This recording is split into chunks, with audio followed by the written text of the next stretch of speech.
അന്നവസ്ത്രാദി മുട്ടാതെ തന്നു രക്ഷിച്ചു ഞങ്ങളെ. ധന്യരാകുന്ന നീയൊന്നു തന്നെ ഞങ്ങൾ തമ്പുരാൻ.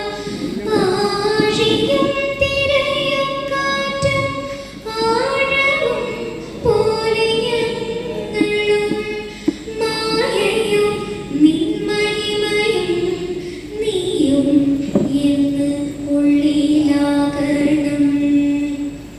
നീയല്ലോ സൃഷ്ടിയും സൃഷ്ടാവായതും സൃഷ്ടിജാലവും. നീയല്ലോ ദൈവമേ സൃഷ്ടിക്കുള്ള സാമഗ്രിയായതും.